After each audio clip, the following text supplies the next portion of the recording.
దేవునికి స్తోత్రం. అందరికీ నా హృదయపూర్వక వందనాలు. ప్రైజ్లో ఆడ దేవుడు మిమ్మల్ని మీ కుటుంబాన్ని దీవించి ఆశీర్వించును గాక.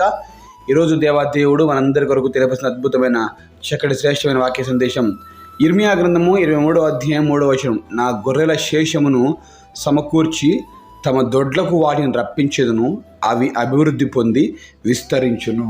దేవునికి సమస్తమేమ కలుగును గాక.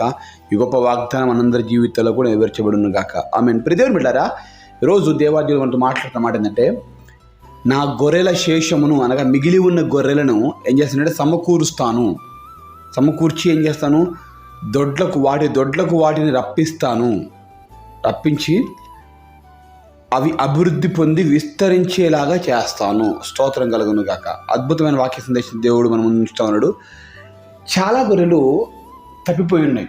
చాలా గొర్రెలు శత్రువుల యొక్క చేతిలో చిక్కిపోయి ఉన్నాయి. అయితే నా గొర్రెల శేషమును అనగా మిగిలిపోయిన, ఇక అయిపోయింది కానీ మిగిలిపోయినటువంటి గొర్రెలను ఏం చేస్తానంటే ఇక సమకూర్చుకుని ఏం చేస్తానంటే దేవుడు చెప్తానంటే, వాటిని నేను ఏం చేస్తానంటే మళ్ళీ వాటి ఇంటికి అనగా వాటి దొడ్డిలోనికి మళ్ళీ రప్పిస్తాను.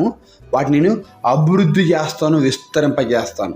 ఆ కాపరి అనుకుండొచ్చు, నా గొర్రెలు కొన్నే ఉన్నాయి అనుకోవచ్చు, మిగిలిపోయిన కొన్నే ఉన్నాయి అనుకోవచ్చు. కానీ దేవుడు వాటిని అన్నీ ఎక్కడికి పోయినా, అన్ని పక్కకు పోయినా కానీ మిగిలిన వాటిని సమకూర్చడం అంటే ఎక్కడెక్కడో కొండల్లో, గుట్టల్లో, లోయల్లో, అడవుల్లో, చెట్టుకోటి, పుట్టకోటి, ఊరుకోటి తప్పిపోయి తిరుగుతూ ఉన్నాయి.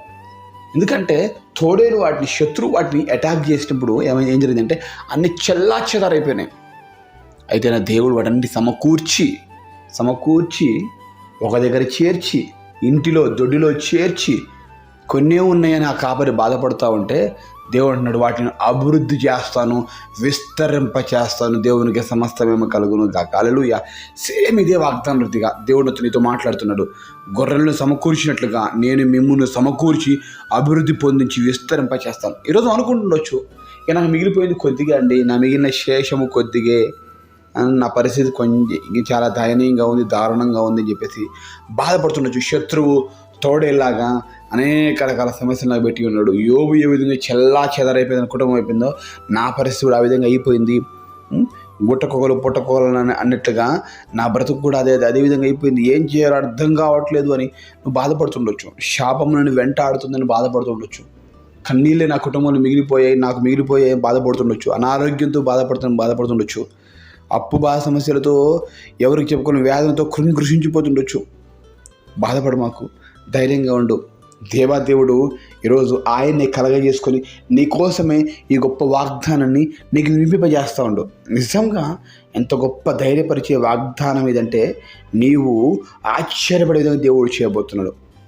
నీకు మిగిలిపోయిన శేషం, గొర్రెలు మిగిలిపోయినప్పుడు ఆ మిగిలిన వాటిని ఏ విధంగా దొడ్డికి చేర్చి అభివృద్ధి విస్తరింపజేస్తా అన్నాడో, అదేవిధంగా నీకేదైతే మిగిలి ఉందో ఇప్పుడు ప్రజెంట్కి ఇప్పుడు ఏది కొంచెం ఉందో ఆ కొంచాన్ని నేను సమకూర్చుకుంటాను, నేను నా ఇంటికి చేర్చుకుంటాను. ఇల్లు తన ఇల్లు అనగా తన దొడ్డి, తన ఇల్లు అనగా తన మందిరం, తన సన్నిధికి చేర్చుకుని ఏం చేస్తాను దేవుడు, నిన్ను అభివృద్ధి చేస్తాను, విస్తరింపజేస్తాను. ఇంతకుముందు ఉన్నదానికంటే మరో ఎక్కువైన ఆశీర్వాదాన్ని నీకు ఇవ్వబోతున్నాను. హల్లెలూయా. నువ్వు ఇంతకుముందు చాలా బాగుందని అనుకున్నావు, అంతకంటే డబల్ నా దేవుడు ఇచ్చే దేవుడు అయినాడు. ఇచ్చును గాక అదేవిధంగా నీకు. ఆమేన్. ప్రియ దేవుని బిడ్డ, నీ జీవితంలో నీకున్నటువంటి సమస్యలను బట్టి, చుట్టూ పరిస్థితులను బట్టి బాధపడుతూ ఎంతకాలం ఏడుస్తూ ఉంటావు, దేవుడు చెప్పిన మాట ఖచ్చితంగా నెరవేర్చబడుతుంది. దేవుడు ఆయనకు మాటిస్తే ఖచ్చితంగా జరుగుతుంది. దేవుడు రప్పించే దేవుడు. మరలా దేవుడు నీకు ఆశీర్వాదం తిరిగి రప్పిస్తాడండి. నీకు ఏదైతే నన్ను తప్పిపోయి వాటన్నిటి కూడా దేవుడు తిరిగి నీ ఏదో తీసుకొని వస్తాడు. ఖచ్చితంగా తీరుతుంది. నీవు నీ జీవితం అభివృద్ధిని చూడబోతున్నావు, విస్తరణను చూడబోతున్నావు. నీకు ఏదైతే పోగొట్టుకున్న సమస్తం కూడా నీవు పొందుకోబోతావు. హల్లెలూయా. ఇలా వేసి నా దేవుడు నీకు కావాల్సిన వాటన్నిటిని కూడా దేవుడు సమకూర్చి నీకు ఇచ్చును గాక. ఖచ్చితంగా తూర్పు, పడమర, ఉత్తర, దక్షిణము దేవుడు దూతలకు ఆజ్ఞాపించి నువ్వు ఎక్కడెక్కడది ఏదైతే లాస్ అయ్యావో, కోల్పోయావో అన్నిటిని మరలా తిరిగి దేవుడు నీకు తీసుకొని ఇచ్చును గాక. కనుక గొప్ప ధైర్యపరిచే వాగ్దానాన్ని దేవుడు నీకు తెలియపరుస్తుండగా ధైర్యంతో ముందుకు సాగు. దేవుడు ఇస్తున్నట్టు ఈ గొప్ప వాగ్దానాన్ని బట్టి సంతోషంగా నా జీవితానికి అభివృద్ధి మొదలైంది, విస్తరణ మొదలైంది, నన్ను నా దేవుడు సమకూరుస్తున్నాడు అని సంతోషంగా ముందుకు సాగు. నీకున్న కష్టము నష్టం బాధపడిన బట్టి ఏమాత్రము వాటి వైపు చూడమాకు, వాటిని పట్టించుకోకు. దేవుని వాగ్దానం వైపు చూడు, దేవుని వాగ్దానం నమ్ము. దేవుడి ఈ మాటలని జీవితంలో ఫలింపచేయును గాక. ఆమెను ప్రార్థన చేసుకుందాం. ప్రార్థన. మహాగరుడ పరిశుద్ధ ప్రేమ గల తండ్రి, వందనాలు స్తోత్రాలు. గొర్రెలను సమకూర్చినట్లుగానే సమకూర్చి అభివృద్ధి చేసి విస్తరణ చేసిన వాగ్దానం ఇచ్చావు ప్రభా.